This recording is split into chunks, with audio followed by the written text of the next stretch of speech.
Dicen que detrás de cada gran fortuna hay un secreto. En este canal los descubrimos todos. Bienvenidos a Secretos de las Grandes Fortunas. Empecemos. A mediados del siglo XIX, mucho antes de que los rascacielos dominaran el perfil de Manhattan y la negociación de derivados se realizara en fracciones de segundo, las raíces de una de las casas financieras más emblemáticas de Estados Unidos se asentaron lejos de Wall Street. En 1844, un joven de 23 años, Hum Lehman, posteriormente conocido como Henry Lehman, partió de su natal Rimpar, en Baviera, para cruzar el Atlántico. Al igual que muchos migrantes judíos de los principados alemanes, huía de una sociedad con limitadas oportunidades económicas y una constante presión antisemita. Su padre, un comerciante de ganado, poco más podía ofrecerle que modestas habilidades comerciales. La atracción de América residía en la promesa de horizontes ilimitados y la posibilidad de reinventarse. Henry desembarcó en Mobile, Alabama, y pronto se estableció en Montgomery, la incipiente capital de un estado fronterizo, aún cubierto por campos de algodón y salpicado de pequeños establecimientos mercantiles. Allí inauguró. Por cierto, si te apasionan estas historias de poder, dinero y legado, aquí descubrirás documentales sobre imperios familiares, fortunas ocultas y los secretos que marcaron el rumbo del mundo.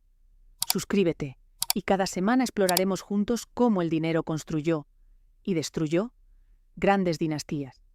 Después de esto, continuamos. Una tienda de productos secos bajo el nombre de H. Lehman, especializándose en artículos nacionales del sur, un término que abarcaba telas bastas, cuerdas, camisas, sábanas y otros bienes de primera necesidad requeridos por los plantadores y agricultores de la campiña de Alabama. Henry no se propuso de inmediato edificar un imperio financiero. Sus ambiciones eran más pragmáticas.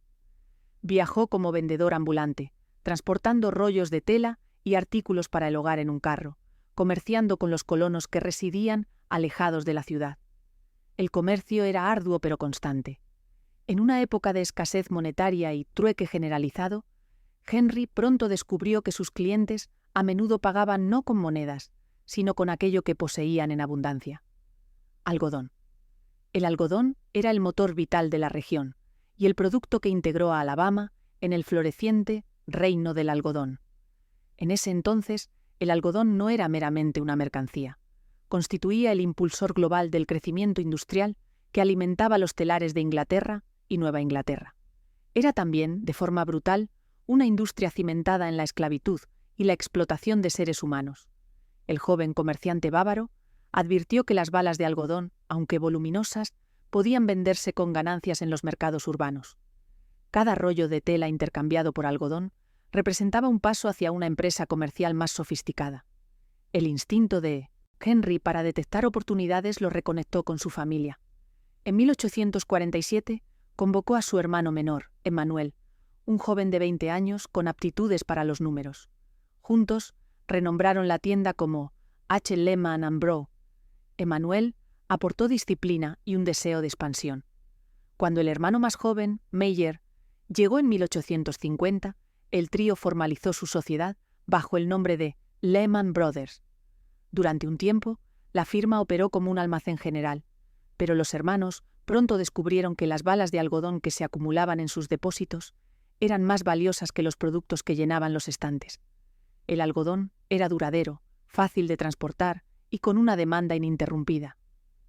Comenzaron a aceptar algodón en consignación de los plantadores locales. Lo almacenaban hasta que los precios eran favorables y organizaban los envíos a compradores en Nueva Orleans y Nueva York. Adelantaron crédito a los plantadores contra futuras cosechas, un servicio que les granjeó la estima de sus clientes agrícolas y que vinculó la fortuna de los hermanos al ciclo de siembra y cosecha del algodón. La transformación de tenderos a comerciantes de materias primas fue sutil pero profunda. En lugar de esperar a que los clientes les entregaran algodón, los Lehman se convirtieron en intermediarios entre quienes lo producían y quienes lo consumían. La economía agrícola del sur, preguerra civil, desbordaba en algodón, pero carecía de liquidez. Los plantadores a menudo necesitaban bienes y crédito antes de la cosecha. Henry, Emmanuel y Meyer intervinieron para cubrir esta carencia, financiando suministros en primavera a cambio de algodón en otoño. Al hacerlo, ingresaron en un ámbito donde el riesgo y la recompensa dependían de mercados distantes y patrones climáticos. Cuando los precios del algodón se disparaban, sus almacenes se llenaban de riqueza. Cuando plagas como el picudo o crisis bancarias golpeaban, su tolerancia al riesgo era puesta a prueba. Existía una faceta más sombría en su éxito, con la que las generaciones posteriores tendrían que lidiar. La economía algodonera de mediados del siglo XIX estaba intrínsecamente ligada a la esclavitud. La mano de obra que producía las balas apiladas en el almacén de Lehman Brothers en Montgomery era forzada, y la riqueza acumulada por los hermanos no habría sido posible sin el trabajo no remunerado de africanos esclavizados. El censo estadounidense de 1860 incluye a Meyer Lehman como propietario de varias personas esclavizadas. Es probable que trabajaran en el hogar o en la empresa, lo que demuestra que los hermanos no eran meros beneficiarios indirectos de la economía esclavista, sino participantes activos en su estructura social. En años posteriores, los descendientes de la familia se convirtieron en defensores manifiestos de los derechos civiles y las causas humanitarias. No obstante, los orígenes de la firma estaban entrelazados con las injusticias de su tiempo. La tragedia pronto puso a prueba la asociación. En 1855, la fiebre amarilla devastó Nueva Orleans, una de las muchas epidemias que periódicamente azotaban las ciudades del Golfo. Henry, durante un viaje de negocios, enfermó y falleció, dejando a Emmanuel y Meyer la responsabilidad de la compañía. Los hermanos supervivientes apenas superaban la veintena o la treintena. Sin embargo, tuvieron que gestionar deudas, mantener relaciones con plantadores y proveedores y navegar por una industria cada vez más expuesta a los mercados internacionales. La muerte obligó a Emmanuel y Meyer a madurar rápidamente. Mantuvieron el nombre de Lehman Brothers por lealtad y respeto a Henry, y decidieron fortalecer la empresa en su memoria. Su carga de trabajo se multiplicó, al igual que sus ambiciones. El capital que los tres hermanos habían reunido estaba ahora dividido entre dos, pero la necesidad de capital aumentaba. El comercio de algodón requería crédito para adelantar a los plantadores, espacio de almacenamiento para guardar las balas y conexiones para vender algodón a los compradores industriales. Emmanuel comenzó a dedicar más tiempo en Nueva York negociando con factores y fabricantes, mientras que Meyer permaneció en Montgomery, consolidando relaciones con cultivadores y agentes de envío. A medida que la década de 1850 llegaba a su fin, el sur de Estados Unidos se aproximaba al conflicto. Las tensiones sobre la esclavitud y los derechos de los estados estaban alcanzando un punto álgido. Los Lehman, como comerciantes en Alabama, estaban inmersos en el tejido social de la Confederación. Sin embargo, su negocio dependía cada vez más de los mercados del norte y europeos. Se encontraban a caballo entre dos mundos, uno de plantadores y esclavos y otro de financieros e industriales. El impacto sísmico de la guerra civil sería necesario para forzar una transformación que los impulsaría de una casa regional de algodón a un banco mercantil nacional. Mientras tanto, los hermanos se forjaron una reputación de equidad y fiabilidad. R. Dunn & Company, una de las primeras agencias de crédito comercial, destacó su perspicacia empresarial y honestidad, otorgándoles informes de crédito favorables. La confianza y la reputación, cruciales en una época anterior a la divulgación financiera estandarizada, se convertirían en la moneda intangible que les permitió obtener la financiación necesaria para crecer. El mundo al que Henry llegó en Alabama era rudo y a menudo violento. Los Creek y otros pueblos indígenas habían sido forzados hacia el oeste solo una generación antes, y Montgomery había crecido de la noche a la mañana a medida que los envíos de algodón abarrotaban su ribera. En cartas a casa, los inmigrantes alemanes describían bosques de mástiles a lo largo del río y el constante movimiento de drayage cargado de balas. Los pocos cientos de judíos que vivían allí mantenían una pequeña sinagoga y se apoyaban mutuamente a través de una sociedad benéfica. Henry, aunque recién llegado, se sintió atraído por esta comunidad y pronto se convirtió en uno de sus pilares. Trató con agricultores de todos los orígenes, colonos escoceses, irlandeses, afroamericanos esclavizados enviados por sus amos y blancos más pobres que buscaban zapatos y herramientas. La experiencia le enseñó a evaluar el carácter y el crédito, una habilidad que se convertiría en la base de futuras empresas bancarias. También aprendió que en el sur, los lazos sociales y la reputación contaban tanto como los contratos escritos. Mantener la palabra podía ser más valioso que una hipoteca, y un préstamo podía depender de si el prestamista creía que un hombre cumpliría después de la cosecha. Esos hábitos de juicio personal y confianza seguirían a la firma Lehman en los mercados impersonales de Nueva York, dándole una ventaja sobre sus rivales. En estos primeros años, los hermanos tuvieron que hacer frente a desafíos que rara vez aparecen en los libros de contabilidad. Un año, un incendio arrasó el distrito comercial de Montgomery, destruyendo varias tiendas vecinas. Otro año, la sequía redujo el rendimiento del algodón, dejando a los agricultores incapaces de pagar sus deudas. Epidemias de cólera y fiebre amarilla cerraron ciudades y ahuyentaron a los clientes.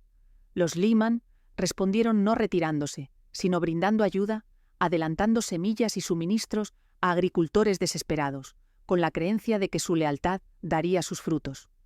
Cultivaron relaciones con bancos y mayoristas locales en Mobile, aprendiendo los mecanismos de las líneas de crédito, las tasas de interés y los pagarés. Su pequeña tienda se convirtió en un centro donde los plantadores podían intercambiar noticias y mercancías, y donde los propietarios a veces mediaban en disputas sobre tierras o mano de obra. Tal involucramiento arraigó profundamente a la firma en el tejido económico y social de la región. Aunque más tarde dejarían Alabama físicamente, las lecciones que aprendieron allí sobre la resiliencia de la comunidad y la naturaleza cíclica del comercio permanecieron como parte de su memoria institucional. A finales de la década de 1850, el algodón no era solo la exportación más valiosa de Estados Unidos, sino también una mercancía geopolítica. La revolución industrial en Gran Bretaña dependía del algodón del sur, al igual que las florecientes fábricas de Nueva Inglaterra. Los Lehman, aún con sede en Montgomery, se insertaron en la red comercial que se extendía desde las plantaciones hasta las fábricas. Aceptaban algodón de los agricultores a cambio de bienes, extendían crédito con la promesa de futuras cosechas y transportaban algodón a los puertos. Ampliaron sus operaciones asociándose con empresarios locales, destacando John Wesley Durr, un prominente factor de algodón. Lehman Durr & Company, establecida en 1862, dio a los hermanos mayor capacidad de almacenamiento y conexiones más profundas con los plantadores. Esta asociación los ayudó a situarse entre las principales empresas algodoneras de la región. La ubicación de Montgomery, a lo largo del río Alabama, facilitaba el envío de algodón a Mobile y Nueva Orleans. Sin embargo, el estallido de la Guerra Civil en 1861 interrumpió estas rutas comerciales. El bloqueo de los puertos del sur por parte del presidente Abraham Lincoln tenía como objetivo estrangular la economía confederada. Para empresas como Lehman Brothers, el bloqueo amenazaba con cortar el vínculo entre sus almacenes y sus clientes del norte. Los hermanos idearon estrategias para eludir el bloqueo. Enviaron algodón por rutas terrestres a Texas y luego por barco a Europa, particularmente a Inglaterra, donde seguía habiendo un apetito insaciable por la fibra cruda. Algunos envíos viajaron de Alabama a Nueva York a través de puertos británicos, aprovechando los canales comerciales neutrales. Estas maniobras conllevaban riesgos significativos de confiscación por parte de las fuerzas navales de la Unión, pero ilustran la voluntad de los Lehman de adaptarse ante las convulsiones geopolíticas. Se protegieron manteniendo el algodón hasta que pudieran enviarlo de forma segura, una táctica que a veces les reportó grandes beneficios cuando los precios subían, y otras veces dejó las balas pudriéndose si la guerra cortaba los mercados durante demasiado tiempo. La economía del algodón era más que un circuito comercial. Era una vasta red de plantaciones, desmotadoras, almacenes, aseguradoras y agentes de envío que abarcaba el Atlántico. Una bala de algodón recogida por manos esclavizadas en una plantación cerca de Selma podía desmotarse localmente, enviarse río abajo en un vapor, almacenarse en un almacén de Lehman y luego enviarse a Liverpool o Lowell. En el camino, podía ser pignorada varias veces como garantía para préstamos. Cada transferencia requería confianza en los recibos del almacén y la integridad del corredor. Emanuel y Mayer aprendieron a navegar por esta compleja red. Dominaron el uso de los recibos de almacén como instrumentos negociables y fueron pioneros en el uso de la telegrafía para comunicar precios y pedidos con Nueva York. También se enfrentaron a la contradicción moral de beneficiarse de una economía que dependía de la servidumbre humana. Cartas del período sugieren que, si bien veían la esclavitud como una institución aceptada del sur, su identidad judía y su estatus como inmigrantes los situaban fuera de la aristocracia plantadora. La propiedad de personas esclavizadas por parte de Mayer y los tratos de los hermanos con propietarios de esclavos subrayan su participación en el sistema. Sin embargo, también mantuvieron relaciones con trabajadores negros libres y a veces les extendieron crédito, una práctica inusual en ese momento. A medida que se cernía la perspectiva de la secesión, los hermanos se encontraron una encrucijada. Permanecer en el sur significaba alinearse con la Confederación y su menguante crédito. Trasladarse al norte arriesgaba perder las relaciones construidas durante décadas. En última instancia, la guerra los obligó a actuar. Sus intentos de pasar algodón a través de los bloqueos fueron audaces, pero no pudieron compensar el colapso de la economía del sur. En un momento dado, el algodón almacenado en su almacén fue quemado deliberadamente para evitar que las tropas de la Unión lo incautaran. La destrucción fue un golpe financiero, pero también una ruptura simbólica de los lazos con la región. La mudanza a Nueva York representó no solo un traslado físico, sino un giro moral y estratégico, lejos de la economía, basada en la esclavitud que había nutrido sus inicios. Marcó el comienzo de un nuevo capítulo en el que los hermanos dirigirían capital a la manufactura y la infraestructura en lugar de a las plantaciones. Los años de guerra fueron un crisol para los hermanos. Mayer, todavía en Alabama, era partidario de la Confederación. Como muchas familias judías en el sur, los Liebman se sentían divididos entre su herencia judeo-alemana, que enfatizaba el estatus de minoría, y la llamada a la lealtad de su hogar adoptivo. Mayer envió algodón a Inglaterra a través de los corredores del bloqueo y ayudó a la causa confederada mientras se preocupaba simultáneamente por el futuro de la familia en una región que estaba siendo devastada. Emanuel, quien se había mudado a Nueva York en 1858 para manejar el creciente comercio de la firma allí, experimentó la guerra desde un ángulo diferente. En el norte, vio cómo los mercados se secaban y los bancos restringían el crédito. Pero también vislumbró nuevas oportunidades emergentes en Wall Street, a medida que la financiación de la guerra creaba una demanda de corredores que pudieran colocar bonos gubernamentales y gestionar el riesgo. Cuando la guerra terminó en 1865, el sur quedó devastado. La economía de las plantaciones estaba en ruinas. Los esclavos fueron emancipados. Los ferrocarriles fueron destruidos. Y el precio del algodón se había desplomado. Muchos comerciantes del sur quebraron. Lehman Brothers sobrevivió, aunque no sin costo. Parte de sus almacenes de algodón habían sido destruidos para evitar que cayeran en manos de la Unión, una táctica de tierra quemada de tiempos desesperados. Sin embargo, su capacidad para superar el conflicto se debió en gran medida a la presencia de Emanuel en Nueva York, lo que había protegido parte de su capital de la ruina en Alabama. En 1868, Mayer dejó Montgomery y se unió a Emanuel en Nueva York. Los hermanos cerraron su tienda de Montgomery y trasladaron el centro de gravedad de la firma hacia el norte. El traslado fue más que geográfico. Señaló la transición de ser corredores de una sola mercancía a participantes en un mundo financiero más amplio. En Nueva York, los Lehman se sumergieron en los mercados organizados de materias primas que estaban surgiendo. Las bolsas de algodón, café y azúcar reunieron a los comerciantes para comprar y vender contratos de futuros. Los futuros permitían a los agricultores y fabricantes fijar precios y gestionar riesgos. Emanuel y Mayer ayudaron a fundar la Bolsa de Algodón de Nueva York en 1870, convirtiéndose en miembros de su junta directiva. La bolsa formalizó las reglas de negociación e introdujo contratos estandarizados. También requería capital y credibilidad, recursos que los Lehman habían acumulado. La participación en la bolsa abrió nuevas perspectivas. Rápidamente se unieron a la bolsa de café, azúcar y cacao y a la bolsa de petróleo de Nueva York.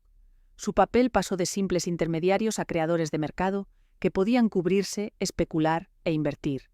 Almacenaban algodón no solo en Montgomery, sino también en almacenes de Nueva York, vendiéndolo a las fábricas o en el mercado de futuros, según los precios.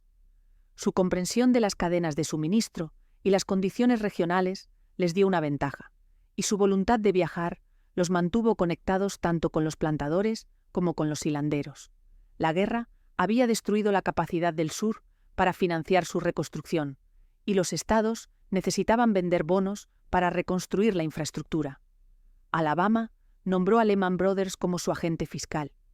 En ese papel, la firma vendió bonos estatales a inversores, recaudando dinero para reparar ferrocarriles, carreteras y edificios públicos. Esta asignación marcó la primera incursión de los hermanos en las finanzas públicas. Requería conocimiento del mercado de bonos, relaciones con los inversores y la capacidad de fijar el precio del riesgo. Para los hermanos, fue un campo de entrenamiento para un nuevo negocio, que finalmente los definiría. La banca de inversión. También financiaron industrias emergentes en el sur, como ferrocarriles y fábricas textiles, diversificando sus intereses más allá de la agricultura. Su red se extendió hacia el norte hasta Nueva York y hacia el sur hasta Nueva Orleans, forjando una cadena que vinculaba capital, materias primas e industria. Los años de posguerra fueron duros, pero sirvieron de impulso para que los Lehman se reinventaran como intermediarios financieros en un país en rápida industrialización. La decisión de trasladarse a Nueva York en 1868 fue fundamental. En Montgomery, los Lehman habían sido peces grandes en un estanque pequeño. En Nueva York, eran peces pequeños en un vasto océano, pero el océano estaba repleto de oportunidades. Wall Street, a finales del siglo XIX, era caótico y animado. Decenas de corredurías se agolpaban alrededor de la Bolsa de Nueva York, NYSE, en Broad Street. Los comerciantes de materias primas regateaban en la bolsa de algodón en Hanover Square. Los bancos prestaban dinero a ferrocarriles, acerías y minas. Los Lehman abrieron una oficina cerca de estos centros de comercio y comenzaron a aprender las complejidades de las finanzas. Mantuvieron sus lazos con el algodón, pero se dieron cuenta de que el futuro estaba en los mercados de capitales, donde el dinero fluía hacia las industrias en crecimiento. Observaron cómo empresas como JP Morgan estaban suscribiendo bonos para ferrocarriles y servicios públicos, y cómo el capital estaba moldeando el paisaje físico y económico de la nación. En 1887, Lehman Brothers se unió a la NYSE, un importante rito de iniciación. La membresía les permitió negociar acciones y bonos en el parqué, ver órdenes y precios de primera mano y establecer relaciones con corredores e inversores. La membresía también indicaba que la firma, aún privada y controlada por la familia, aspiraba a ser más que una casa de materias primas. Quería ser un banco mercantil que pudiera asesorar a clientes corporativos, recaudar dinero e invertir en proyectos.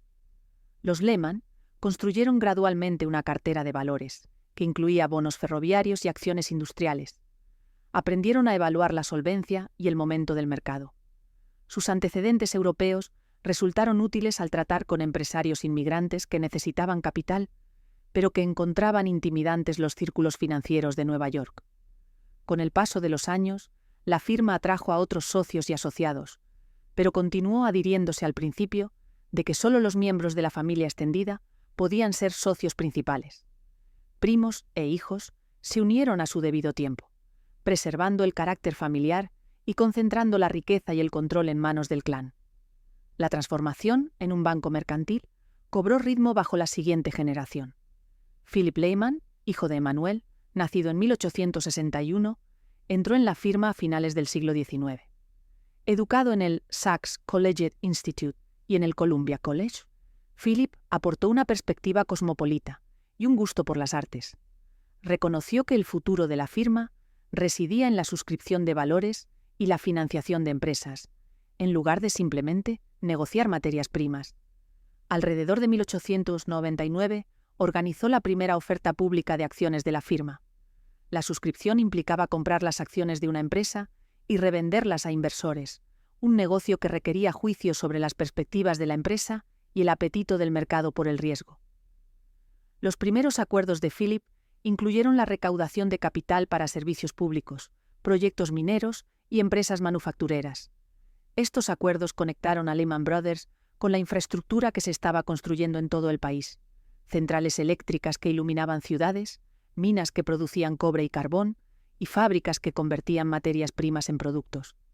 La identidad de la firma ya no estaba ligada al algodón. Se había convertido en una entidad financiera de la América industrial. Durante principios del siglo XX, Lehman Brothers forjó una alianza que definiría su edad de oro. Philip se asoció con Henry Goldman, uno de los socios dominantes de Goldman Sachs. Los dos hombres admiraban los talentos del otro. Goldman era un negociador agresivo, con un agudo sentido para la comercialización de valores, mientras que Philip Lehman era conocido por su juicio cauteloso y su capacidad para encontrar oportunidades que otros pasaban por alto. Entre 1906 y 1926, sus firmas cosuscribieron casi 100 emisiones de acciones para empresas que se convertirían en nombres muy conocidos.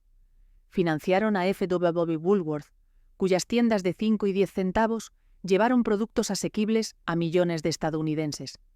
Ayudaron a R. H. Macy a expandirse de una sola tienda a una cadena nacional de grandes almacenes. Suscribieron al incipiente gigante minorista Sears, Roebuck & Company, que revolucionó las compras por correo. A través de su capital, estas empresas construyeron almacenes, abrieron tiendas y emplearon a miles de personas, impulsando la cultura de consumo y el sueño americano. Lehman Brothers también se aventuró en el entretenimiento y las comunicaciones. Financió la fundación de Paramount Pictures y apoyó empresas iniciales que se convertirían en 20th Century Fox y Radio Corporation of America, RCA. La incursión en el cine y la radio subrayó la voluntad de la firma de financiar industrias emergentes que requerían paciencia e imaginación. En un momento en que el cine sonoro era una novedad y la radiodifusión un experimento, Lehman Capital equipó a los emprendedores con fondos para convertir las innovaciones en medios de comunicación masiva. La capacidad de la firma para recaudar capital a largo plazo para proyectos especulativos se convirtió en su sello distintivo.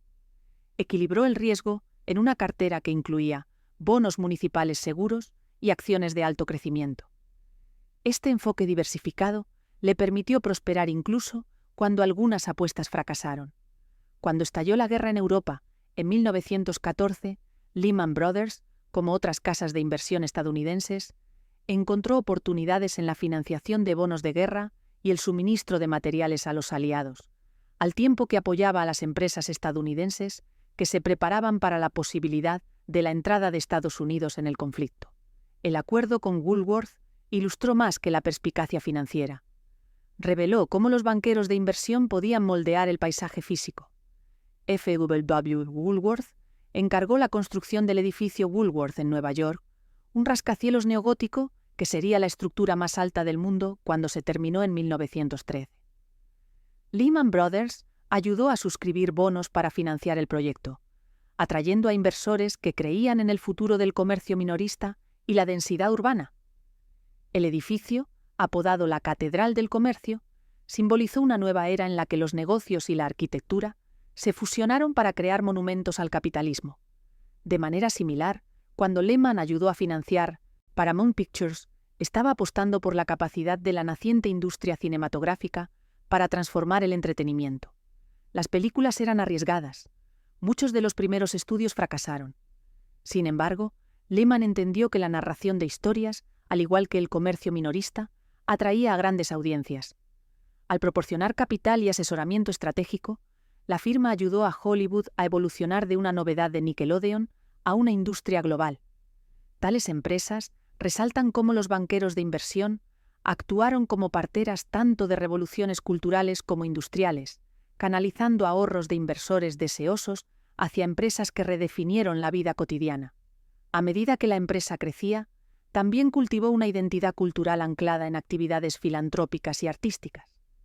Philip Lehman fue un ávido coleccionista de arte que construyó una impresionante colección de obras maestras renacentistas y modernas. Su casa en Manhattan se convirtió en un salón para artistas y coleccionistas. Más tarde, su hijo, Robert Lehman, ampliaría la colección y finalmente la donaría al Museo Metropolitano de Arte, creando el ala Robert Lehman. La yuxtaposición de las altas finanzas y la alta cultura reflejaba la creencia de que la riqueza conllevaba la responsabilidad de apoyar la belleza y la creatividad. Esta idea sería secundada por otros miembros de la familia en obras filantrópicas y servicio público. La propia Nueva York estaba cambiando rápidamente durante estos años. La población de la ciudad explotó, impulsada por oleadas de inmigrantes y el atractivo de la industria. Los barcos de vapor reemplazaron a los veleros, los teléfonos y la electricidad redujeron las distancias. Pánicos financieros como el crack de 1873 y el pánico de 1893 revelaron la fragilidad de los mercados no regulados. Los Lehman observaron estas crisis y adoptaron un enfoque cauteloso que equilibraba la especulación con el conservadurismo. Desarrollaron relaciones con bancos europeos que rebosaban capital, pero eran cautelosos con el riesgo estadounidense. Actuando como intermediarios, introdujeron a los inversores europeos en los valores industriales y ferroviarios estadounidenses, obteniendo comisiones y cimentando los lazos transatlánticos. Al mismo tiempo, se aseguraron de no excederse, preservando la liquidez para soportar las caídas. En una época en que muchas empresas desaparecieron tras un solo error de cálculo, la longevidad de Lehman Brothers se convirtió en parte de su marca. Los clientes apreciaban un socio que estaría allí en los buenos y malos tiempos. Cuando Emanuel Lehman murió en 1907, Philip asumió el liderazgo de la firma. Bajo su dirección, Lehman Brothers abrazó las industrias especulativas pero transformadoras de principios del siglo XX. La firma financió empresas de transporte, energía y comercio minorista. Proporcionó capital para la construcción del Canal de Panamá y para la expansión ferroviaria en el oeste americano. Invirtió en servicios públicos que electrificaron pueblos y ciudades, entendiendo que la electricidad sería tan revolucionaria como lo había sido el algodón en el siglo anterior. Philip equilibró la tradición con la innovación. Mantuvo una financiación conservadora para los clientes que consideraba estables, al tiempo que apoyaba los sueños más arriesgados de los emprendedores. Su capacidad para navegar entre la cautela y la audacia permitió a la firma sobrevivir a caídas del mercado y pánicos que derribaron a otras casas. En 1925, Robert Lehman, hijo de Philip, se unió a la sociedad. Educado en Yale y pulido por los viajes, Robert aportó sensibilidades modernas. Comprendía el marketing, las relaciones públicas y la importancia de ampliar la base de clientes de la firma más allá de las antiguas redes familiares. Para 1925 ya dirigía Lehman Brothers de forma efectiva. Cultivó relaciones con políticos, industriales y líderes culturales. Bajo la dirección de Robert, la firma suscribió emisiones para empresas como Campbell Soup, B.F., Goodrich e International Nickel. Extendió crédito a empresas emergentes de petróleo y gas, financiando gasoductos que abarcaban continentes. Proporcionó capital a aerolíneas, empresas de transporte por carretera y fabricantes de productos químicos. La cartera parecía un catálogo del crecimiento estadounidense. Los locos años 20 fueron un período próspero para Wall Street, y Lehman Brothers participó con entusiasmo. Los precios de las acciones se dispararon, los bienes de consumo proliferaron y un frenesí de especulación se apoderó del público. Robert animó a sus banqueros a mantener la cordura en medio de la euforia, pero la firma aún corría el riesgo de exposición. Cuando el crash de la bolsa de 1929 y la subsiguiente Gran Depresión golpearon, Lehman Brothers sobrevivió, pero no ileso. Muchos clientes incumplieron y el valor de los valores se desplomó. La firma capeó la tormenta confiando en su base de capital conservadora y evitando los instrumentos más exóticos y apalancados que arruinaron a otras casas. Sin embargo, el trauma dejó su huella. Robert se volvió aún más cauteloso con el apalancamiento y más atento a la regulación. En la década de 1930, la firma apoyó las necesidades de financiación del New Deal, suscribiendo bonos municipales para proyectos que crearon empleos e infraestructuras. Al mismo tiempo, miembros de la familia Lehman salieron a la palestra pública. Herbert H. Lehman, el hijo menor de Mayer y primo de Robert, fue elegido vicegobernador de Nueva York en 1928.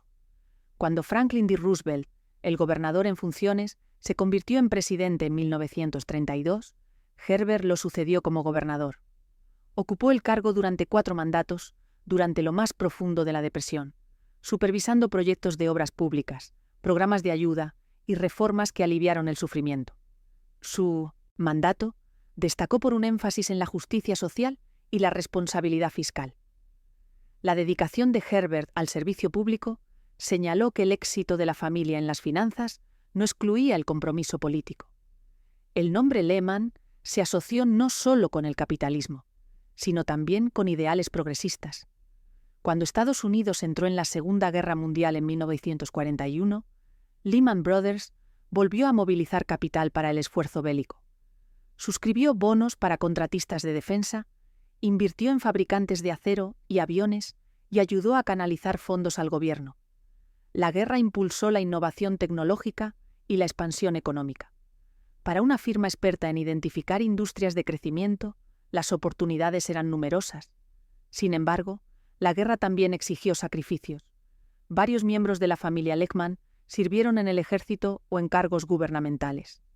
Herbert Lehman dejó el cargo de gobernador para dirigir la administración de las Naciones Unidas para el socorro y la rehabilitación, proporcionando ayuda a millones de refugiados y víctimas de la guerra. Su trabajo humanitario realzó la reputación de altruismo de la familia. La posguerra trajo otro auge. Los soldados que regresaron formaron familias y exigieron casas, coches y bienes de consumo. Empresas como General Motors, Boeing e IBM buscaron capital para expandirse. Lehman Brothers financió el desarrollo suburbano, las líneas navieras y la incipiente industria aérea. La capacidad de la firma para adaptarse a las nuevas realidades económicas la mantuvo relevante. Cultivó relaciones con compañías de seguros, fondos de pensiones e inversores extranjeros que necesitaban intermediarios en los que pudieran confiar. Al mismo tiempo, la firma siguió siendo una sociedad privada con beneficios y pérdidas a cargo de los socios. Esta estructura fomentó un ethos de prudencia. Los socios arriesgaban su propia riqueza en cada transacción. También limitaba la escala de la firma, en comparación con las corporaciones públicas, que podían recurrir a los mercados públicos en busca de capital.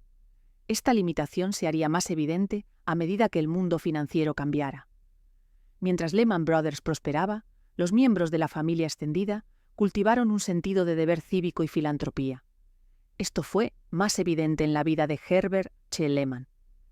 Nacido en 1878, el hijo menor de Mayer y Babette Lehman, Herbert creció inmerso en historias de las luchas de su padre durante la Guerra Civil y la disciplina necesaria para reconstruir después. Estudió en Williams College y trabajó brevemente para un fabricante textil antes de unirse a la firma familiar en 1908. Su experiencia en la fabricación le dio una apreciación por la mano de obra y las complejidades de la producción, conocimientos que informarían sus decisiones políticas posteriores. En la firma, estableció una reputación de modestia e integridad. A diferencia de algunos banqueros, de Wall Street era modesto, a menudo iba al trabajo en metro y rehuía las ostentosas exhibiciones de riqueza. La carrera pública de Herbert comenzó en serio en 1928, cuando fue elegido vicegobernador de Nueva York. 2 años más tarde, se convirtió en gobernador, un cargo que ocuparía durante 4 mandatos. Durante la Gran Depresión, defendió la ayuda a los desempleados, los proyectos de viviendas públicas y los derechos laborales. Luchó por presupuestos equilibrados, demostrando conservadurismo fiscal junto con políticas sociales progresistas. A medida que el antisemitismo crecía a nivel mundial, Herbert se pronunció contra la intolerancia y apoyó a los refugiados que huían de la Alemania nazi. En 1942, el presidente Roosevelt lo nombró para supervisar la Oficina de Socorro y Rehabilitación Extranjera del Departamento de Estado, un puesto que lo situó en el centro de la planificación de la ayuda humanitaria para las regiones devastadas por la guerra. Más tarde, se convirtió en el primer director general de la Administración de las Naciones Unidas para el Socorro y la Rehabilitación, coordinando programas de ayuda masivos. Después de la guerra, continuó su servicio político como senador de los Estados Unidos, donde abogó por los derechos civiles, la oposición al macartismo y el Estado de Israel. Su vida de servicio público le valió la Medalla Presidencial de la Libertad poco antes de su muerte en 1963. La tradición filantrópica de la familia se extendió más allá de la política.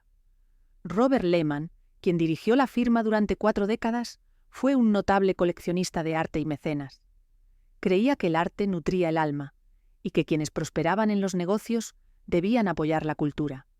Su colección, acumulada a lo largo de toda una vida, abarcó pinturas del Renacimiento italiano, obras maestras impresionistas y obras modernas. A diferencia de algunos coleccionistas privados que mantenían sus tesoros bajo llave, Robert prestaba piezas a museos y permitía a los académicos estudiarlas. A su muerte en 1969, legó la mayor parte de su colección al Museo Metropolitano de Arte, junto con fondos para construir un ala dedicada. El ala Robert Lehman se inauguró en 1975, dando al público acceso a una de las mejores colecciones privadas jamás reunidas. Robert también apoyó la música, el teatro y la educación, dotando becas y donando a universidades. Otros miembros de la familia continuaron la tradición del compromiso cívico. Dorothy Lehman Bernhardt, hermana de Herbert, dirigió durante muchos años la junta directiva del Henry Street Settlement, una agencia de servicios sociales en el Lower East Side de Nueva York. Defendió programas para inmigrantes, niños y ancianos. Su compromiso con el trabajo social se derivaba de su creencia de que la riqueza creaba obligaciones. La filantropía de los Lehman también se extendió a organizaciones judías. Apoyaron al American Jewish Joint Distribution Committee, que proporcionó ayuda a los judíos en Europa durante y después de la Segunda Guerra Mundial. Donaron a sinagogas e instituciones culturales, ayudando a sostener la vida religiosa y cultural de los judíos estadounidenses. Subyacente a estas actividades había un etos moldeado por la experiencia inmigrante de la familia. Los hermanos originales llegaron con poco y construyeron un imperio a través del trabajo duro, el riesgo y la adaptabilidad. Lo hicieron como forasteros en una sociedad dominada por los protestantes. Su éxito no los protegió del prejuicio, pero les dio recursos para desafiar las desigualdades. En el siglo XX, los Lehman utilizaron su riqueza e influencia para apoyar los derechos civiles, los refugiados y las artes. Buscaron conciliar el capitalismo con la responsabilidad social. Esta dimensión moral contrastaría más tarde con el comportamiento de la firma que aún llevaba su nombre, pero que ya no los incluía en su liderazgo. El alcance filantrópico de los Lehman se extendió también a otros ámbitos. Arthur Lehman, hijo de Emanuel, formó parte de las juntas directivas de la Filarmónica de Nueva York, la Federación de Filantropías Judías y el Hospital Mount Sinai. Financió clínicas que proporcionaban atención médica a barrios empobrecidos y apoyó las bibliotecas públicas de la ciudad. Su primo, Irving Lehman, quien se convirtió en juez presidente del Tribunal de Apelaciones de Nueva York, fusionó la jurisprudencia con la moralidad, redactando opiniones que protegían los derechos de los trabajadores y las minorías. Los miembros de la familia fueron los primeros donantes de la NAACP y la Urban League, alineándose con las campañas por la justicia racial. Dotaron becas en colegios históricamente negros, enviando discretamente fondos a estudiantes que de otro modo carecían de acceso a la educación superior. Durante la Gran Depresión, cuando los comedores sociales y los refugios estaban desbordados, los Lehman. Por cierto, si te interesa entender cómo nacieron las grandes fortunas, los imperios empresariales y las familias que dominaron la historia, en este canal, cada semana, te esperan historias reales que mezclan ambición, poder y destino. Suscríbete y descubre los secretos que cambiaron el curso del mundo. Volvamos al tema. Subvencionaron programas de ayuda que proporcionaban alimentos y ropa a los desempleados. También desempeñaron un papel en la creación de la Universidad de Brandeis en 1948, creyendo que una institución libre de cuotas discriminatorias promovería el aprendizaje. Este patrón de filantropía no era una táctica de marketing, sino un valor familiar central, uno que se basaba en las tradiciones judías de tzedakah, caridad, y tikkun olam, reparar el mundo. Incluso, cuando la firma se volvió más corporativa y se desvinculó de la familia, la red extendida de Lehman continuó reuniéndose en torno a causas benéficas, reforzando un sentido de identidad separado de las vicisitudes de las finanzas. La muerte de Robert Lehman en 1969 marcó el fin de la gestión familiar en Lehman Brothers. Durante más de un siglo, la firma había sido gobernada por socios que eran descendientes de Henry, Emanuel o Mayer.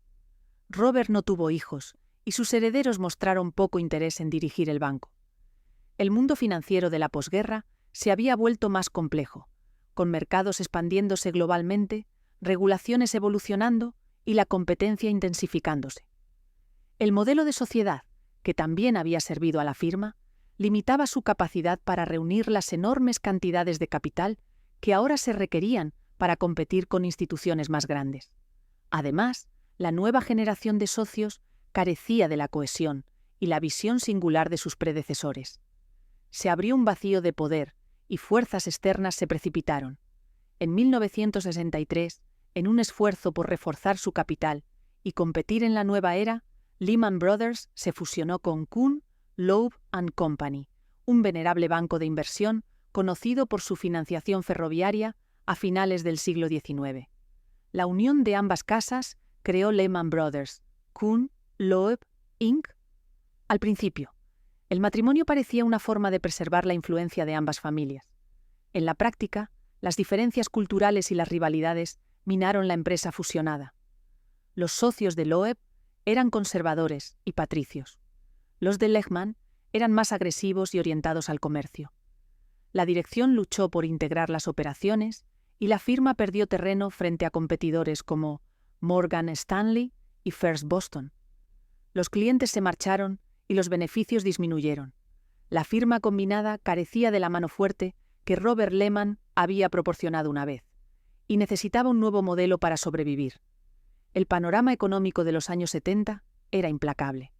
La estanflación, las crisis del petróleo y un mercado bajista secular deprimieron los beneficios en todo Wall Street. Lehman Brothers Kuhn, Loeb, Inc. fue lento en adaptarse. Para contrarrestar el declive, la firma recurrió a un grupo de banqueros emprendedores dentro de sus filas. En 1973, contrató a un ex ejecutivo de la Casa Blanca, Louis Glucksmann, para desarrollar sus operaciones de negociación de bonos. Glucksmann provenía de un entorno modesto y aportó un instinto de jugador al parqué. Creía que la negociación por cuenta propia, apostando el capital propio de la firma a los movimientos del mercado, podía generar beneficios que la suscripción por sí sola no podía. Construyó un departamento de renta fija que pronto representó la mayor parte de los ingresos de la firma. Su éxito alteró el equilibrio de poder dentro de la sociedad. Los banqueros de inversión tradicionales se vieron eclipsados por los operadores que medían el éxito por los beneficios diarios en lugar de por las relaciones a largo plazo. La tensión interna llegó a un punto crítico a principios de la década de 1980. Para entonces, la firma estaba en dificultades. La recesión de 1981-82 había reducido las comisiones de suscripción y los beneficios de las operaciones eran volátiles. Peter Peterson, el secretario de Comercio de Estados Unidos, que se había unido a la firma después de dejar el gobierno, se convirtió en presidente y trató de reafirmar la disciplina de la banca de inversión. Chocó con Glucksmann y los operadores, quienes se resintieron de sus intentos de recortar bonificaciones y centralizar el control. La lucha culminó en 1983, cuando Glucksmann orquestó una revuelta, persuadiendo a la mayoría de los socios para que se pusieran de su lado. Peterson y varios ejecutivos renunciaron, y Glucksmann asumió la presidencia. El episodio subrayó lo lejos que la firma se había desviado de las tradiciones de consenso de la familia. Las decisiones ahora dependían de quién controlaba los flujos de ingresos en lugar de valores compartidos. El golpe no resolvió los problemas subyacentes de la firma. En 1984, después de un año de pérdidas y una rebaja de calificación crediticia, Lehman Brothers Kuhn, Loeb, Inc. aceptó un salvavidas de un salvador improbable, American Express. El gigante de las tarjetas de crédito buscaba construir un imperio de servicios financieros que abarcara corretaje, seguros y banca de inversión. Bajo el CEO James Robinson, American Express adquirió la firma por $365 millones y la fusionó con su correduría minorista Shearson, rebautizando la entidad combinada como Shearson Lehman American Express. La venta puso fin a la independencia de Lehman Brothers.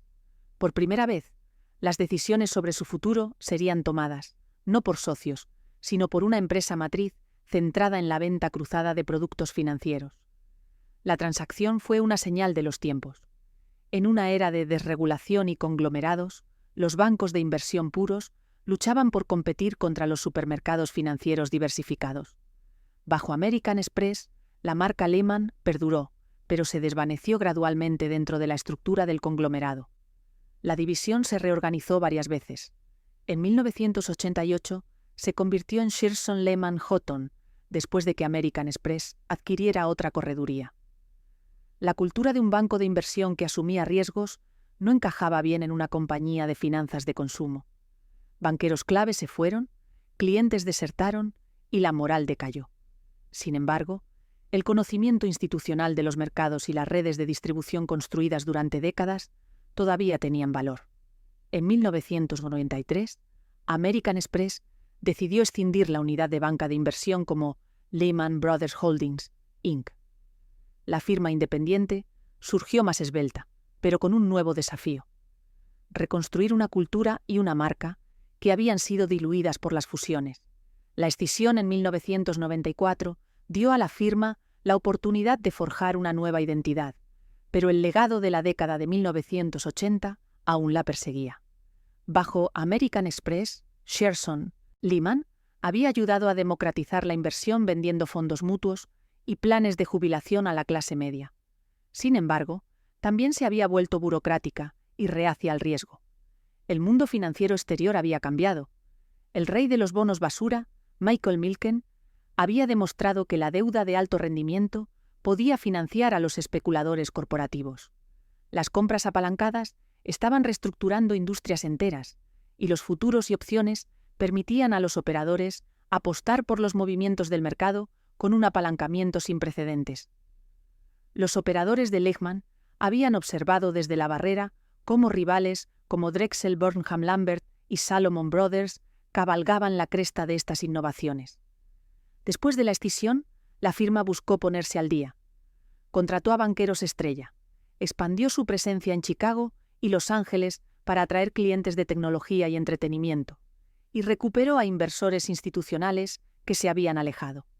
Internamente, luchó por equilibrar la cultura de banca de inversión de relaciones y discreción con la cultura de negociación de velocidad y agresión.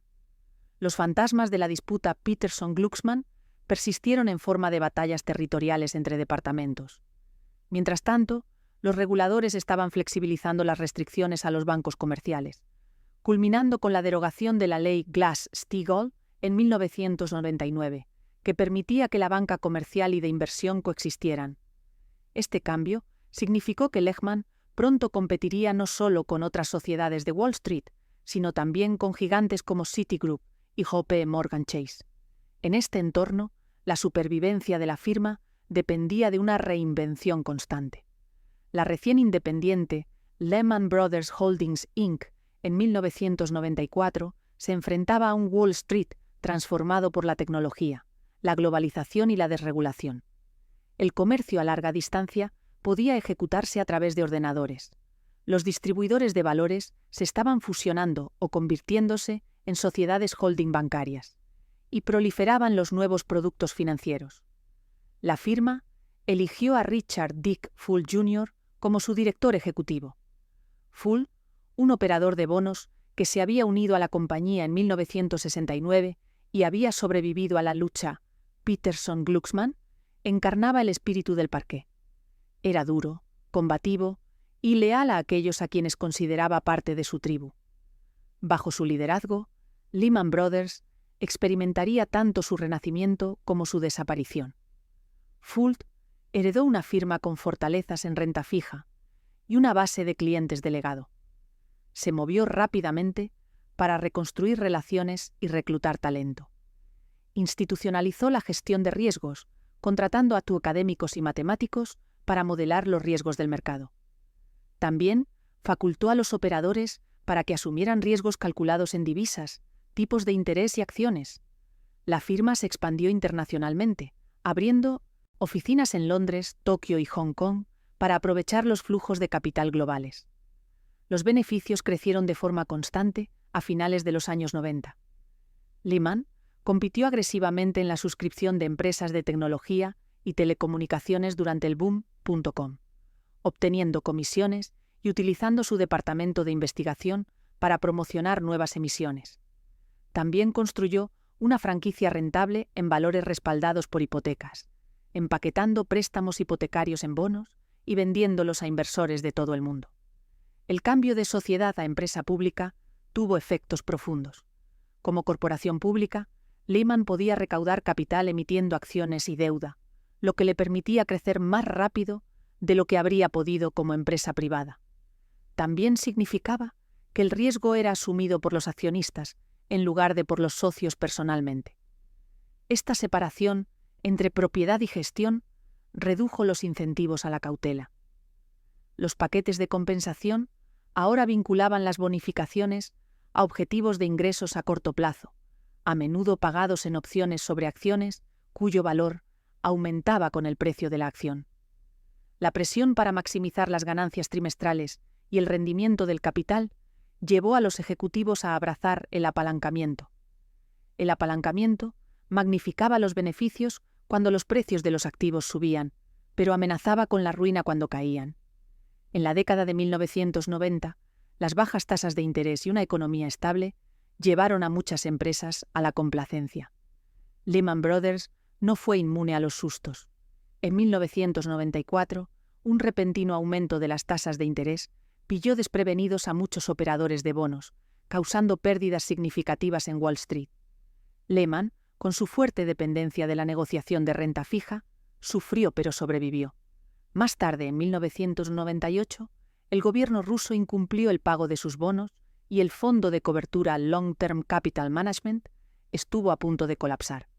El contagio se extendió por el sistema financiero, provocando que la liquidez se secara. La mesa de operaciones de Lehman sufrió pérdidas y el precio de sus acciones se desplomó. Fuld, aleccionado, enfatizó la importancia de la diversificación y los controles de riesgo. La firma cubrió sus exposiciones con más cuidado y buscó fuentes de ingresos estables, como la gestión de activos y las comisiones de banca de inversión. Construyó una respetada rama de gestión de activos y cultivó relaciones con corporaciones que buscaban asesoramiento sobre fusiones y adquisiciones. A finales de los años 90, Lehman también se vio envuelto en crisis financieras que precedieron a la turbulencia que se avecinaba. La crisis financiera asiática de 1997 provocó la caída de monedas y economías en el sudeste asiático, sacudiendo los mercados de todo el mundo. La exposición de Lehman fue limitada, pero el shock subrayó la interconexión de las finanzas globales y la velocidad a la que el contagio podía propagarse. Un año después, cuando Rusia incumplió el pago de su deuda soberana y el gigante fondo de cobertura Long Term Capital Management estuvo a punto de tambalearse, Fuld se unió a un selecto grupo de jefes de Wall Street convocados por la Reserva Federal para orquestar un rescate privado. Lehman contribuyó con $100 millones al rescate, una suma significativa para una empresa aún en reconstrucción, tanto para proteger sus propias posiciones como para evitar un colapso sistémico. El episodio reforzó la creencia de Fuld en la autosuficiencia, que Wall Street debía rescatarse a sí mismo en lugar de depender de la intervención gubernamental. Lehman tenía su sede en el One World Trade Center en el Bajo Manhattan, y la identidad de la firma estaba íntimamente ligada a las Torres Gemelas. El 11 de septiembre de 2001, cuando los terroristas destruyeron las torres, la firma perdió sus oficinas físicas y muchos empleados quedaron traumatizados. Milagrosamente, la mayoría sobrevivió, porque el ataque ocurrió antes de que las mesas de negociación estuvieran completamente ocupadas. Fuld y su equipo reubicaron rápidamente las operaciones en Midtown y reanudaron las operaciones en cuestión de días, ganándose la admiración por su resiliencia. La catástrofe profundizó la lealtad de Fuld hacia sus empleados y reforzó una mentalidad de búnker. A partir de entonces, se mostró decidido a demostrar que Lehman perduraría pase lo que pase. La firma aumentó sus capacidades de recuperación ante desastres y construyó una nueva sede en el 745 de la 7ª Avenida. Estas experiencias moldearon una identidad colectiva que más tarde amplificaría la sensación de traición sentida cuando la firma colapsó. A principios de la década de 2000, Lehman Brothers disfrutaba de un renovado prestigio. Era el cuarto banco de inversión más grande de Estados Unidos y ostentaba beneficios récord. Fuld fue apodado el gorila por su espíritu competitivo. Cultivó una cultura insular que valoraba la lealtad y el secreto. Los empleados describían a Lehman como una familia. La disidencia estaba desaconsejada, pero quienes obtenían resultados eran recompensados generosamente. La firma se enorgullecía de su tenacidad y trabajo en equipo, reminiscencias de sus primeros días en Montgomery, pero ahora ejecutadas con modelos matemáticos y alcance global. A medida que los precios de la vivienda subieron y la economía estadounidense experimentó un auge a mediados de la década de 2000, Lehman capitalizó uno de los segmentos más rentables de las finanzas: la securitización de hipotecas residenciales. Los valores respaldados por hipotecas, MBS, creados inicialmente para permitir a los inversores comprar porciones de préstamos hipotecarios, evolucionaron hacia estructuras complejas conocidas como obligaciones de deuda colateralizada, CDO.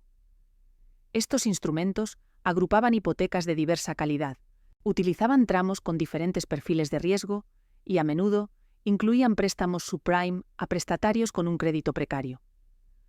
Las agencias de calificación bendijeron muchos de estos valores con altas calificaciones, lo que permitió a los bancos mantenerlos con un capital regulatorio mínimo. Lehman no solo vendió estos valores a inversores, sino que también mantuvo porciones considerables en su propio balance. Fuld y sus lugartenientes creían que mantener partes de lo que vendían era una señal de confianza y permitía a la firma beneficiarse del aumento de los precios de la vivienda. Con el tiempo, el inventario de hipotecas y CDO en los libros de Lehman se disparó. Para financiar estas participaciones, la firma dependió cada vez más de préstamos a corto plazo de fondos del mercado monetario, acuerdos de recompra, repos y papel comercial. Pedir prestado a corto plazo para invertir a largo plazo es lucrativo en los buenos tiempos, pero precario cuando los prestamistas pierden la confianza. Las semillas del colapso de Lehman Brothers se sembraron en los años en que las bajas tasas de interés y los estándares de préstamo laxos impulsaron una burbuja inmobiliaria en todo Estados Unidos. A partir de principios de la década de 2000, la Reserva Federal mantuvo las tasas bajas para estimular el crecimiento después del estallido de la burbuja tecnológica. Los precios de las viviendas subieron y los préstamos parecían baratos y fáciles. Los bancos y los corredores hipotecarios extendieron préstamos a prestatarios con poca verificación de ingresos, solvencia o capacidad de pago. Muchos préstamos eran hipotecas de tasa ajustable, con bajas tasas de interés introductorias que se restablecerían más altas después de unos años. Los préstamos subprime explotaron y los originadores de hipotecas vendieron préstamos a empresas de Wall Street como Lehman, que los agruparon en valores. La dirección de Lehman vio una oportunidad en el apetito insaciable del mercado por el papel hipotecario. En 2003 y 2004, la firma aumentó su capacidad de originación de hipotecas, adquiriendo prestamistas como Aurora Loan Services y BNC Mortgage. Estas subsidiarias generaron un flujo de préstamos que Lehman podía empaquetar en valores. La firma creó valores respaldados por hipotecas y CDO, ganando comisiones en cada operación. Sus operadores apostaron por el diferencial entre el interés pagado por los propietarios de viviendas y el coste de los fondos en el mercado de repos. Mientras los precios de las viviendas subieran y las tasas de impago se mantuvieran bajas, los beneficios serían sustanciales. En 2006, envalentonado por el éxito, Lehman dio un salto aún mayor. Comenzó a invertir fuertemente en bienes raíces comerciales y en adquisiciones apalancadas. La firma codirigió la adquisición de Archstone Smith, un gran fideicomiso de inversión inmobiliaria, comprometiendo más de $6.000 millones de su propio capital. Este movimiento marcó un cambio del negocio de corretaje, en el que la firma ganaba comisiones distribuyendo valores, al negocio de almacenamiento, en el que almacenaba activos para su venta posterior. Tal estrategia podía generar mayores rendimientos, pero requería una capacidad de balance masiva y exponía a la firma a las fluctuaciones del mercado. Internamente, los límites de riesgo se elevaron o se ignoraron. La gerencia alentó a los departamentos a expandir posiciones, creyendo que la firma podría superar a los competidores. Los objetivos de ganancias eran ambiciosos, y la compensación estaba ligada a los ingresos en lugar de a los rendimientos ajustados al riesgo. Los operadores y banqueros tenían incentivos para asumir apuestas cada vez mayores. La junta directiva, compuesta en gran parte por personas con experiencia bancaria limitada, no cuestionó las suposiciones de la gerencia. En retrospectiva, pasaron por alto las señales de advertencia. Ya en 2005, algunos analistas advirtieron que el mercado inmobiliario se estaba sobrecalentando y que los estándares de suscripción se estaban erosionando. Dentro de Lehman, algunos gestores de riesgo plantearon preocupaciones, pero fueron marginados. La creencia de que los precios de la vivienda no podían caer a nivel nacional era generalizada, y quienes lo dudaban eran desestimados como pesimistas. A medida que el mercado hipotecario se deterioró en 2006 y 2007, las vulnerabilidades de Lehman se hicieron más pronunciadas.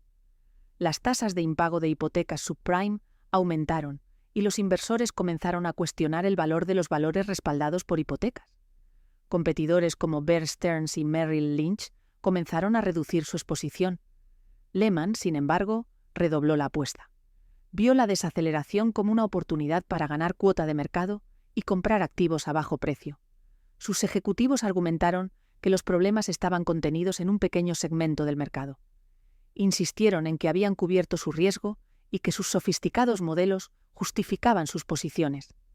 Cuando las agencias de calificación crediticia comenzaron a rebajar la calificación de los valores hipotecarios y el valor de las tenencias de Lehman disminuyó, la empresa utilizó un truco contable conocido como Repo 105 para eliminar temporalmente alrededor de $50.000 millones en activos de su balance. Esta maniobra implicaba tratar los acuerdos de recompra a corto plazo como ventas en lugar de préstamos, reduciendo así el apalancamiento reportado al final del trimestre. Aunque la práctica cumplía técnicamente con una interpretación estricta de las normas contables según la ley del Reino Unido, engañó a los inversores sobre los verdaderos niveles de deuda de la empresa. A mediados de 2007, la crisis crediticia se estaba extendiendo. Los fondos de cobertura especializados en valores hipotecarios fracasaron y los bancos comenzaron a acumular efectivo. En marzo de 2008, Bear Stearns, agobiado por la exposición hipotecaria, fue rescatado por JP Morgan con asistencia gubernamental. La caída de un competidor importante debería haber sido una llamada de atención para Lehman, pero la gerencia lo interpretó como una validación de que el gobierno no permitiría que un gran banco de inversión fracasara. La firma recurrió a las facilidades de liquidez de la Reserva Federal establecidas para los principales distribuidores e insistió públicamente en que su liquidez era adecuada. Internamente, sin embargo, las presiones aumentaron. La base de capital de Lehman, de aproximadamente $26.000 millones, respaldaba activos más de 20 veces mayores. Una modesta disminución en el valor de los activos podría acabar con el capital. En mayo de 2008, la firma informó una pérdida trimestral, la primera desde que se convirtió en empresa pública, y reemplazó a su director financiero. Aún así, los ejecutivos restaron importancia a su significado y argumentaron que la desaceleración de la vivienda estaba llegando a su fin. Durante el verano de 2008, Lehman buscó recaudar capital. Se acercó a fondos soberanos y bancos extranjeros, incluido el Korea Development Bank, pero las negociaciones fracasaron. Los posibles inversores exigieron una participación mayoritaria con un fuerte descuento, lo que la dirección rechazó. El CEO Dick Fuld creía que el valor intrínseco de Lehman era mayor de lo que sugería el precio de sus acciones y que vender con descuento traicionaría a empleados y accionistas. Los rumores corrían en las mesas de negociación de que Lehman podría ser el siguiente en caer. Los fondos de cobertura y las contrapartes comerciales comenzaron a reducir sus exposiciones. Los bancos de compensación exigieron más garantías para las transacciones. Las agencias de calificación amenazaron con rebajas. Las opciones de la firma se redujeron a medida que se agotaba el tiempo. Septiembre de 2008 llevó la crisis a su clímax. El fin de semana, del 12 al 14 de septiembre, los directores de los bancos más grandes de Estados Unidos fueron convocados a la Reserva Federal de Nueva York. el secretario del Tesoro, Henry Paulson, el presidente de la Fed de Nueva York, Timothy Geithner, y el presidente de la Comisión de Bolsa y Valores, Christopher Cox, convocaron una reunión de emergencia. El objetivo era orquestar una solución del sector privado para Lehman Brothers sin usar fondos de los contribuyentes. El recuerdo del rescate de Bear Stearns todavía irritaba. La ira pública por los rescates era intensa, y la voluntad política de salvar a otro banco de inversión había disminuido. Se exploraron varios escenarios. Bank of America inicialmente expresó interés en adquirir Lehman, pero se echó atrás ante la magnitud de las posibles pérdidas y optó por comprar Merrill Lynch, que tenía sus propios problemas. Barclays, el banco británico, surgió como el pretendiente más serio. Estaba dispuesto a comprar las operaciones estadounidenses de Lehman si los reguladores de Londres eximían un requisito de votación de los accionistas y garantizaban la venta. Sin embargo, la Autoridad de Servicios Financieros del Reino Unido se negó a acelerar el acuerdo. Sin el apoyo del gobierno, Barclays no pudo consumar la compra a tiempo. A medida que se acercaba la medianoche del domingo 14 de septiembre, Dick Fuld se dio cuenta de que no llegaría ningún caballero blanco. Alrededor de la 1:45 a.m. del lunes 15 de septiembre, Lehman Brothers Holdings, Inc. se declaró en bancarrota bajo el capítulo 11. Con 639.000 millones de dólares en activos y 613.000 millones de dólares en pasivos, fue la mayor bancarrota en la historia de Estados Unidos. Las consecuencias fueron inmediatas y severas. Los mercados bursátiles mundiales se desplomaron, los mercados de crédito se congelaron y el pánico se extendió. Los fondos del mercado monetario, que tenían papel comercial de Lehman, sufrieron pérdidas y rompieron el dólar, algo inédito para una industria construida sobre la promesa de estabilidad. Los fondos de cobertura y los inversores institucionales se apresuraron a evaluar su exposición. Los préstamos interbancarios se paralizaron, a medida que los bancos acumulaban efectivo, temiendo que cualquier contraparte pudiera ser el siguiente Lehman. El fracaso subrayó la importancia sistémica de los bancos de inversión que estaban profundamente interconectados con todos los rincones del sistema financiero. En cuestión de días, la crisis engulló a AIG, el gigante de los seguros expuesto a derivados hipotecarios, y amenazó la solvencia de otros bancos. El gobierno de Estados Unidos, sacudido por la reacción del mercado al colapso de Lehman, presionó al Congreso para que autorizara el Programa de Alivio de Activos Problemáticos, TARP, un fondo de rescate de 700.000 millones de dólares, para apuntalar el sistema financiero. Irónicamente, la decisión de no rescatar a Lehman obligó a los responsables políticos a organizar rescates aún mayores de otras instituciones para evitar un colapso total. Fuera de Estados Unidos, la caída de Lehman tuvo repercusiones sísmicas. Bancos europeos como Barclays, UBS y Deutsche Bank tenían una exposición significativa a los derivados de Lehman y a las obligaciones de contrapartida. Bancos más pequeños en Islandia, Irlanda y España se encontraron al borde de la insolvencia a medida que el valor de sus activos estadounidenses se desplomaba. La desaparición de Lehman interrumpió la maquinaria del sistema financiero. Los fondos del mercado monetario dejaron de prestar, los mercados de papel comercial se congelaron y las tasas de interés interbancarias se dispararon. Gobiernos de Tokio a Berlín convocaron reuniones de emergencia. El Banco de Inglaterra negoció rescates para prestamistas hipotecarios como Northern Rock. Los gobiernos francés y alemán nacionalizaron o fusionaron bancos en problemas. En Mituano, Asia, la demanda de exportaciones se desplomó, lo que provocó el cierre de fábricas y despidos. La crisis pronto se extendió a los mercados emergentes, provocando devaluaciones monetarias y fuga de capitales. En Oriente Medio, los fondos soberanos sufrieron masivas amortizaciones en sus inversiones. A las pocas semanas del fracaso de Lehman, el Congreso de Estados Unidos aprobó el TARP, pero Europa tuvo dificultades para coordinar medidas similares, exponiendo la fragilidad de la zona euro. La cadena de contagio subrayó hasta qué punto una sola empresa podía servir como pieza clave en la arquitectura de las finanzas globales. También impulsó al G20 a convocar cumbres regulares para coordinar políticas, un reconocimiento de que la estabilidad financiera requería cooperación internacional. Dentro de Lehman, la bancarrota trastocó miles de vidas. La firma empleaba a unas 25.000 personas en todo el mundo. Algunos Trabajaron durante todo el fin de semana para preparar una venta que nunca se materializó. El lunes por la mañana, los empleados llegaron y encontraron a sus colegas empacando sus pertenencias en cajas de cartón. Guardias de seguridad los escoltaron fuera de los edificios. En Nueva York, las lágrimas y la ira fluyeron. Personas que habían dedicado décadas de sus vidas a la firma vieron cómo sus acciones y opciones se convertían en papel mojado. Sus ahorros para la jubilación, fuertemente invertidos en acciones de Lehman, se evaporaron. La cultura de lealtad y familia que Fuld había fomentado no pudo resistir las frías realidades de la ley de quiebras. Aun cuando el holding se declaró en bancarrota, partes de Lehman sobrevivieron.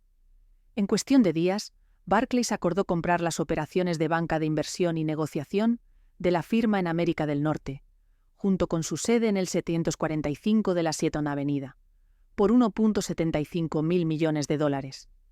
Cerca de 10.000 empleados hicieron la transición a Barclays, preservando puestos de trabajo y relaciones con clientes. Nomura Holdings, un banco de inversión japonés, adquirió las operaciones de Lehman en Asia y Europa para clientes y mercados. Las ventas proporcionaron un cierto grado de continuidad.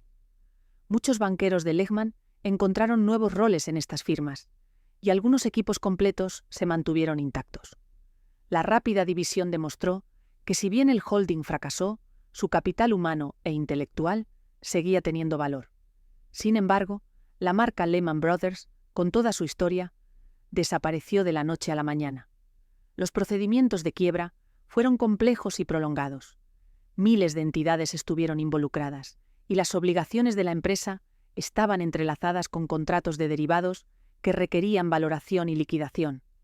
James W. Giddens, nombrado fiduciario para la liquidación de Lehman Brothers, Inc., la filial de corredor de bolsa, trabajó durante años para conciliar las cuentas de los clientes, vender activos y distribuir fondos. Al otro lado del Atlántico, los administradores de PricewaterhouseCoopers supervisaron el cierre de Lehman Brothers International, Europa.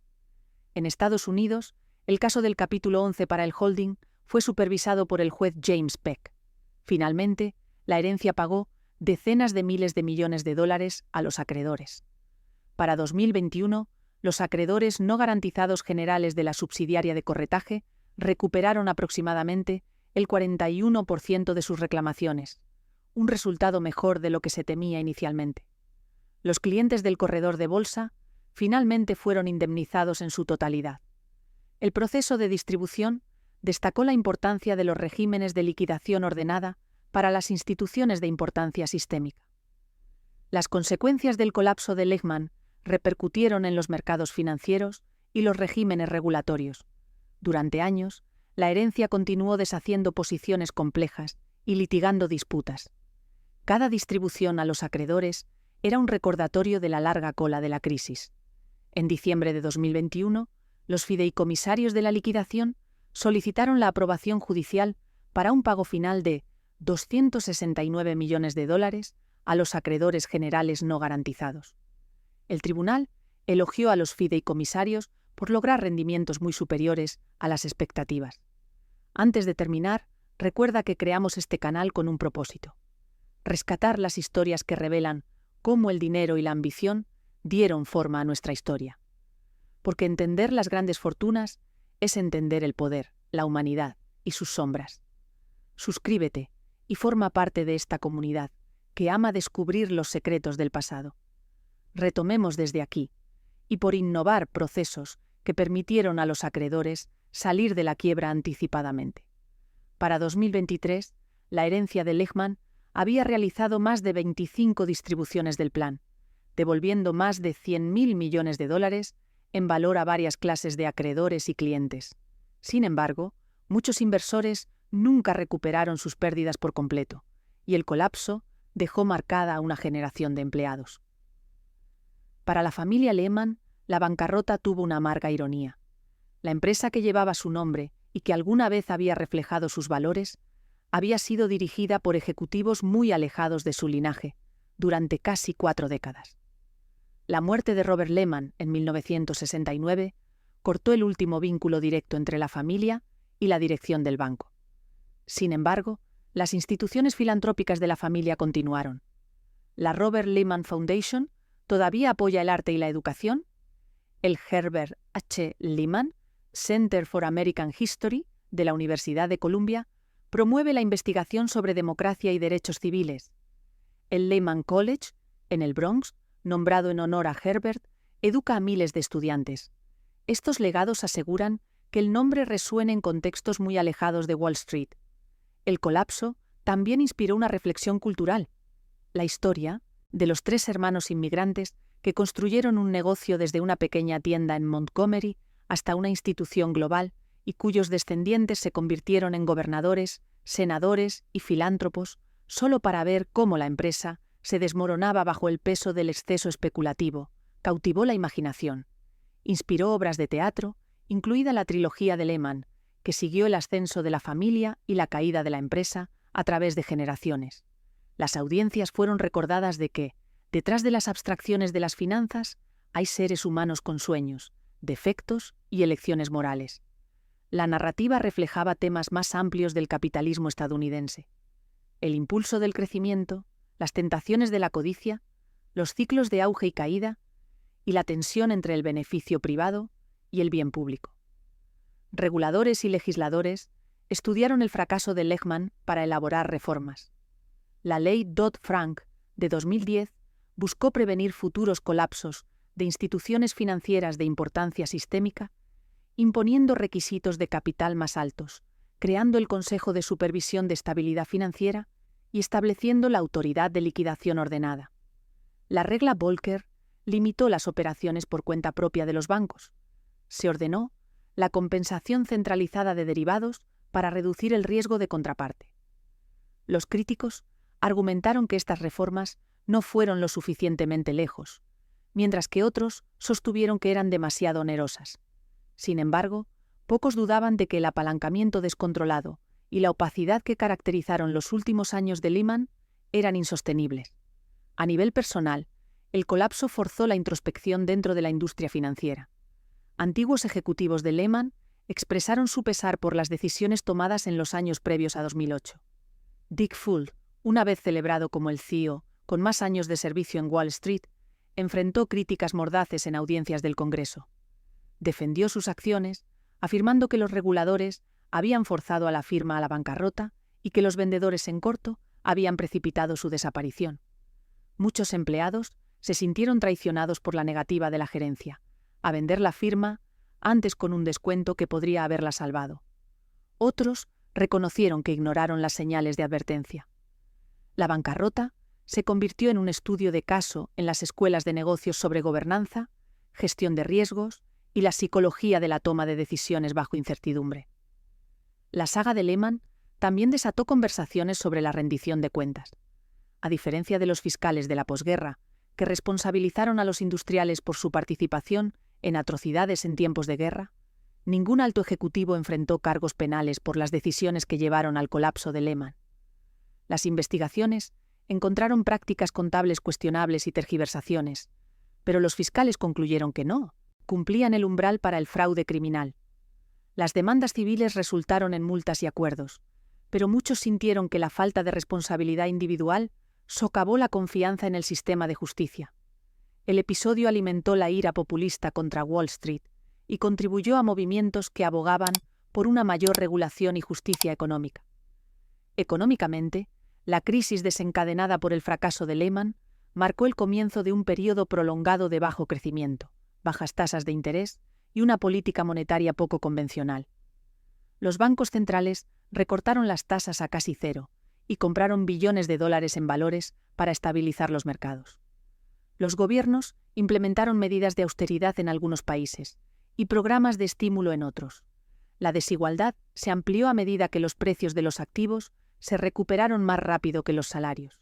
Para muchos hogares, la promesa de ser propietario de una vivienda se convirtió en una pesadilla de ejecuciones hipotecarias y capital negativo. El daño reputacional a los bancos de inversión fue profundo. La confianza en las instituciones financieras se erosionó y el escepticismo sobre la innovación financiera creció. En la década posterior a la crisis, surgieron nuevos actores y tecnologías que fueron en parte una respuesta a las fallas expuestas por el colapso de Lehman.